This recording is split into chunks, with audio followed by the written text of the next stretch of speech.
வணக்கம் நண்பர்களே, நம்ம மலேசியால என்ன சுறுசுறுப்பா விறுவிறுப்பா போயிட்டு இருக்குன்னு பார்க்கலாம் வாங்க. ஆமாங்க, ஒசூர்ல இருக்கிற அந்த அபார்ட்மெண்ட்டுக்கு நம்மளோட மல்லி, விஜய், வெண்பா 3 பேர் வந்துட்டாங்க. எதுக்காக பாத்தீங்கன்னா, நம்ம மல்லியும் விஜயும் ஹனிமூனுக்காக வந்திருக்காங்க. கூடவே வெண்பா குட்டி ஏன் கூப்பிட்டு வந்தாங்கன்னு எனக்கு தெரியலைங்க, கூப்பிட்டு வந்திருக்காங்க.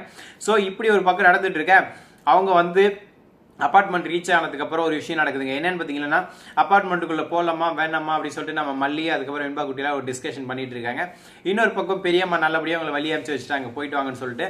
சோ இப்படி நடந்துட்டு இருக்க போலாமேன்னு சொல்லிட்டு வெண்பா குட்டி வேக வேகமா ஓடுறாங்க. ஓடி போய் கரெக்டா அந்த லாட்ஜ் இருக்கு பாத்தீங்களா, அந்த ஹோட்டல், அங்க உள்ள இருக்கிற ஒரு முக்கியமான ஆளை இடிச்சிடுறாங்க. யாரான்னு பார்த்தா அங்க ஒரு வேலை செய்யறதாங்க அவரை போய் வெண்பா குட்டி இடிக்க அந்த ஆள் ஐயோ எம்மான்னு கதற போறாரு. ஏன்னா நம்ம வெண்பா குட்டி வயிற்றுல நங்குன்னு ஒரு வய வச்சுட்டாங்க. அதனால தாங்க இந்த நிலைமை. ஆனா உண்மையை சொல்லுன்னா அந்த ஆளு தாங்க வில்லனே. என்னடா சொல்ற, வில்லனா அப்படின்னு கேக்குறீங்க? ஆமாங்க. ஏன் எதனால அந்த ஆளை நான் வில்லன் சொல்றேன்னு கேக்குறீங்களா? ஏன்னா நம்ம ராஜேஸ்வரி செட் பண்ணிருக்க அந்த வில்லன் அவன் தாங்க. அவன் தான் இதுக்கப்புறம் நம்ம விஜய் மற்றும் மல்லி இவங்க 2 பேருக்கும் பெரிய ஆப்பா வைக்க போறது அவன் தான். சோ அவனை ஒரு வழியை அவங்க மீட் பண்ணிட்டாங்க. அவன் இடிச்சதுக்கு அப்புறம் பேபான்னு முழிச்சிட்டு இருக்காங்க நம்ம வெண்பா குட்டி. நேரா நம்ம மல்லி, விஜய் 2 பேரும் அங்க போறாங்க. போயிட்டு பாக்குறாங்க என்னடா நடக்குதுன்னு சொல்லிட்டு. அப்பதாங்க இந்த விஷயம் நடக்குது. நான் வந்துட்டு இருக்கும்போது தெரியாம இவர் இடிச்சிட்ட மல்லிமான்னு சொல்ல, சாரி இவங்க எல்லாம் சொல்ல பரவாயில்ல இருக்கட்டுங்கன்னு சொல்ல, யார் நீங்க என்னன்னு கேட்ட உடனே நம்ம பெரியம்மா கொடுத்த அந்த டிக்கெட் கூப்பனை வந்து கொடுக்குறாங்க. ஓ நீங்களா, சரி வாங்க வாங்க நான் கூப்பிட்டு போறாங்க. இப்படி ஒரு பக்கம் போயிட்டு இருக்கேன். இது எப்படி இவங்களுக்கு தெரியும்? ஏன் அந்த ஆளை நம்ம ராஜேஸ்வரி எப்படி செட் பண்ணாங்கன்னு கேக்குறீங்களா? சொல்றேன் வாங்க. நம்ம ராஜேஸ்வரி உட்காந்து அழகா ஃபைல பார்த்துட்டு உட்காந்துட்டு இருக்காங்க. ஆனா சும்மா இருப்பாங்களா நம்மளோட ரஞ்சிதா? சும்மா இல்லைங்க, சும்மா சூட் ஏத்துறாங்க. ராஜேஸ்வரிட்ட போயிட்டு, ராஜ்மா அவங்களுக்கு ஒரு விஷயம் தெரியுமா? விஜய் மாமாவும் மல்லியும் ஜாலியா ஹாப்பியா ஹனிமூன் போயிருக்காங்க தெரியுமான்னு சொல்ல, என்ன உனக்கு இப்போ அப்படின்னு சொல்லிட்டு கேக்குறாங்க.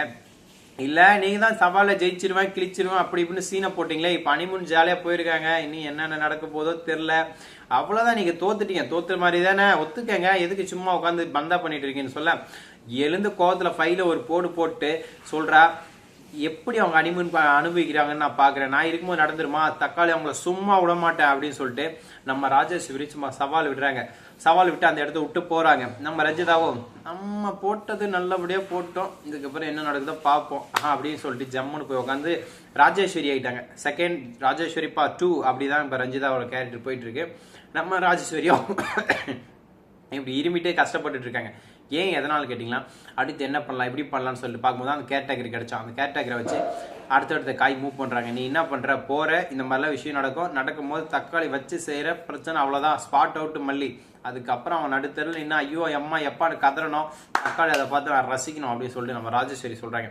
பட் இவங்க சொல்ற எதுவுமே நடக்காதுங்க. ஏன் எதனாலன்ற விஷயம் உங்க எல்லாருக்குமே தெரியும். என்ன காரணம் பார்த்தீங்கன்னா, அவ்வளவு சீக்கிரம் நம்ம விஜய் மல்லி 2 பேரும் இந்த சீரியல்ல இறந்துட்டாலோ இல்ல சீரியலை விட்டு போயிட்டாலோ அதுக்கப்புறம் சீரியல் சோகா, ஏன்னா அதோட மவுஸ் குறைஞ்சிரும். ஸோ அதனால மல்லிக்கு விஜய்க்கு எதுவும் ஆகாது.